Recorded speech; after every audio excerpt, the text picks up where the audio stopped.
December 21st, 1943. 25,000 feet above the Alaskan wilderness. 5 young American airmen are conducting a routine test flight when suddenly the impossible happens. One of the engines explodes. The B-24 Liberator begins spinning out of control. Inside the cockpit, chaos. The pilot screams orders, but it's too late. The plane is going down. 4 men are trapped inside as the aircraft slams into a mountaintop and erupts in flames. But one man, Lieutenant Leon Crane, manages to grab a parachute and jump into the freezing void below. He survives the jump. But now he faces something far worse. It's 40 degrees below zero. He's 200 miles from the nearest human. No supplies, no food, no shelter. And he's standing in the most unforgiving wilderness on Earth during the darkest, coldest winter Alaska has ever seen. Experts would later say that surviving even 72 hours in these conditions was impossible. Leon Crane survived for 81 days. This is the story of how he did it, and the mind-bending decisions that kept him alive when every instinct told him to give up. Before we understand how Leon Crane survived, you need to understand just how hopeless his situation really was. The mission, December 1943. World War II is raging across the globe, but up in Alaska, American forces are conducting a different kind of war defending against potential Japanese invasion through the Aleutian Islands. Leon Crane was a 24-year-old pilot stationed at Ladd Airfield near Fairbanks. He'd been in Alaska for only a few weeks. He was still learning the terrain, still adjusting to the brutal cold. On December 21st, he and 4 other crew members, pilot Richard Pompeo, navigator Harold Hoskin, flight engineer Ralph Wenz, and fellow crew member William Downey took off in a B-24 Liberator for what should have been a simple 3-hour test flight. The B-24 was a beast of an aircraft. 4 engines, 110-foot wingspan, designed to carry 8,000 pounds of bombs. But it was also known for being difficult to control, especially in cold weather. The disaster unfolds at 25,000 feet. Cruising over the Charlie River in what's now called the Yukon-Charlie Rivers National Preserve, something went catastrophically wrong. One of the engines malfunctioned. Then it exploded. The plane immediately began spinning. The pilot fought the controls, but the B-24 was now a 36-ton metal coffin hurtling toward the mountains below. Leon Crane later described this moment. Everything was happening so fast. One second we were fine, the next second we were dying. In the chaos, Leon made a split-second decision that would save his life but haunt him forever. He grabbed the nearest parachute, clipped it on, and jumped out of the spiraling aircraft into the freezing Alaskan sky. Below him, his 4 crewmates remained trapped as the B-24 slammed into the mountaintop at over 200 miles per hour.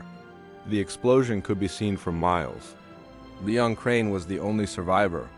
But now, floating down toward the frozen wilderness, he realized surviving the crash might have been the easy part. The impossible situation let me paint the picture of what Leon was facing. Temperature: 40 degrees below 0 Fahrenheit, cold enough to freeze exposed skin in minutes. Location: 200 miles from the nearest town, 60 miles from the nearest trapper's cabin. Supplies: he had nothing. No food, no water, no matches, no compass, no knife. Just his flight suit, a parachute, and a life raft that deployed when he jumped. Time of year: December in Alaska. That means only about 3 to 4 hours of weak daylight per day.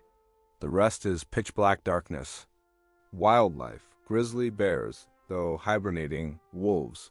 And temperatures so cold that simply breathing could damage your lungs. Search and rescue protocol in 1943 said that if a plane went down in winter Alaska, you waited until spring to look for survivors, because there wouldn't be any. But Leon Crane didn't know that, and even if he did, what choice did he have? So here's the first decision that saved his life, but it wasn't the one you'd expect. When Leon hit the ground, he was already in trouble. The parachute landing jarred his knees and back. His flight suit was soaked from snow. In 40 below temperatures, wet clothing is a death sentence. But then he noticed something that would become his first lifeline. Discovery of the creek. About 100 yards from where he landed, Leon spotted a partially frozen creek, and this creek was flowing under the ice. Now, you might think, water, great, he can drink. But Leon realized something far more important.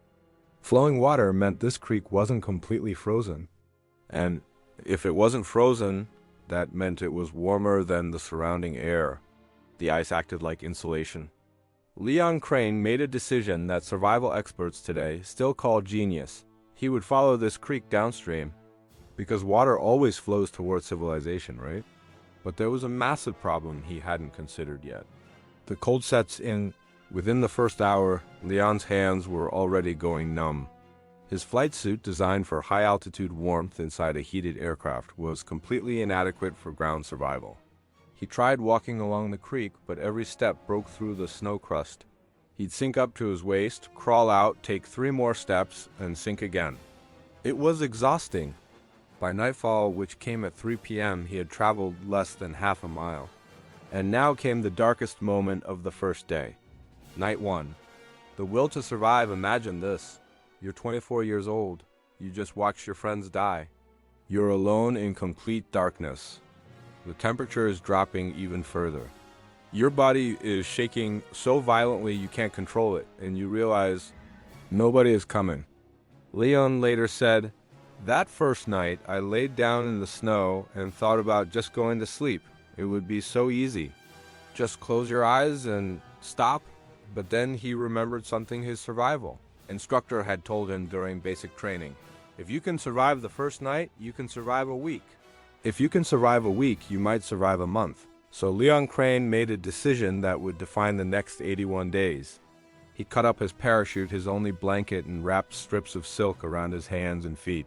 He packed snow around himself as insulation, and he forced himself to do jumping jacks every hour to keep his blood flowing.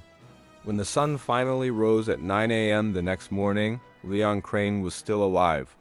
He'd survived night 1. But now came an even bigger problem. The hunger problem. By day 3, Leon hadn't eaten anything. His body was already starting to shut down. He needed calories. He needed protein. He needed food, but there was nothing. No animals, no berries, no vegetation. Just snow, ice, and frozen trees. And this is where Leon made another critical decision, one that sounds insane but kept him alive. He realized he needed to conserve energy. So instead of walking all day, he'd walk for 30 minutes, then rest for an hour.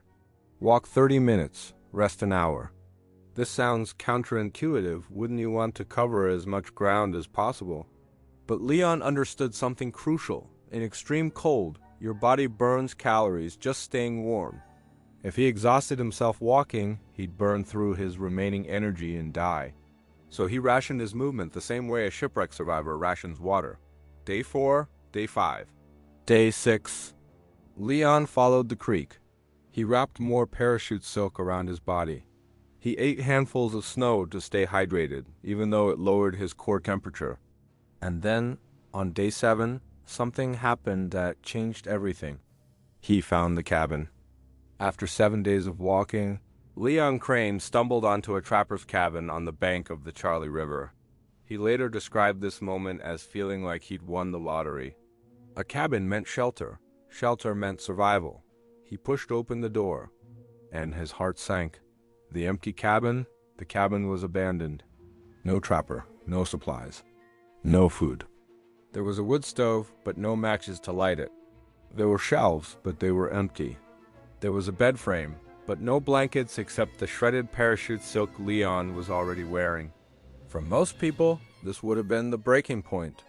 Leon had walked for 7 days, burning through his last reserves of energy, believing he'd find salvation. Instead, he found an empty box. But Leon Crane wasn't most people. Creating fire, Leon knew that fire was the difference between life and death. The cabin had a stove and plenty of wood. He just needed to light it. For 3 days, he tried everything. He tried rubbing sticks together. He tried striking rocks. He tried focusing sunlight through a piece of ice. Nothing worked. On the 3rd day in the cabin, Leon Crane was ready to give up. He was too weak to walk anymore. His body temperature was dropping. He could feel himself slipping. And then he found it. The rifle and the miracle, hidden under the bed frame, wrapped in an old canvas tarp. was a single-shot .22 caliber rifle, and next to it, one bullet. Leon stared at that bullet for a long time. He later admitted he'd thought about using it on himself. One shot, end the suffering, go to sleep. But then he had a different idea. He carefully opened the bullet casing and poured out the gunpowder. He placed the gunpowder on a piece of dry wood surrounded by kindling. Then he took 2 rocks and struck them together over the gunpowder. It took 47 attempts, but on the 47th strike, the gunpowder ignited. Within minutes, Leon Crane had fire. For the first time in 10 days, he was warm. The food problem returns. The fire solved his shelter problem, but it created a new one. Now that Leon had shelter and warmth, his body stopped burning calories just to survive, which meant he was suddenly, desperately, unbearably hungry. He'd now gone 11 days without food. His body was eating itself. He was hallucinating. His vision was blurring. He needed food. Real food, protein. And that's when he realized he'd have to leave the cabin. The impossible decision. This is the decision that survival experts still debate today. Leon Crane had shelter. He had fire. He had water from melted snow. If he stayed in the cabin, rescuers might eventually find him, maybe in spring 5 months away. But he also knew he couldn't survive 5 months without food. His body was already shutting down. So on day 14, Leon Crane made the hardest decision of his life. He would leave the cabin. He would follow the river downstream, and he would either find civilization or die trying.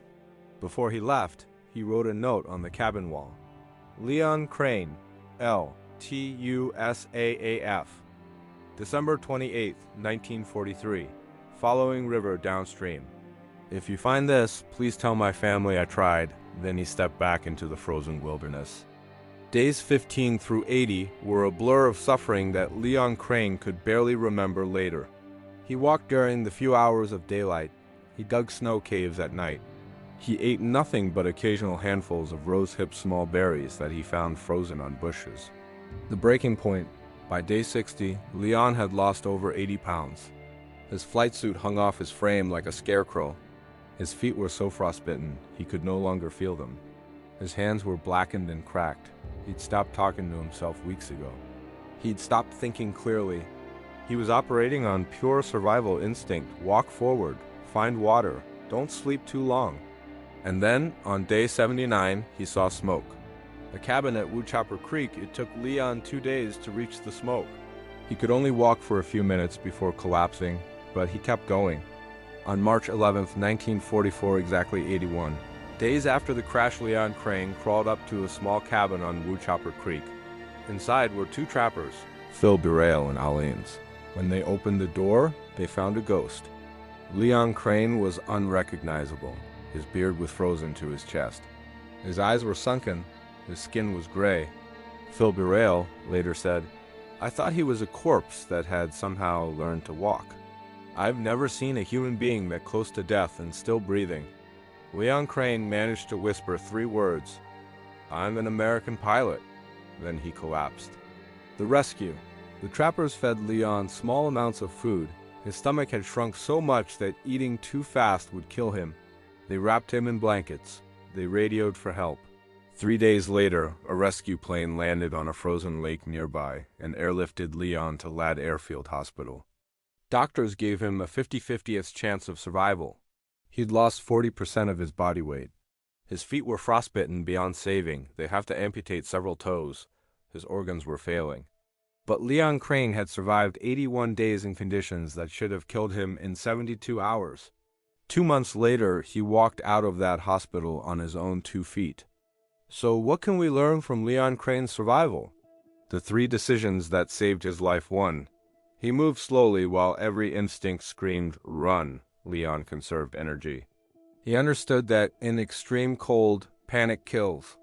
2. He never gave up on fire for 3 days. He tried to create fire.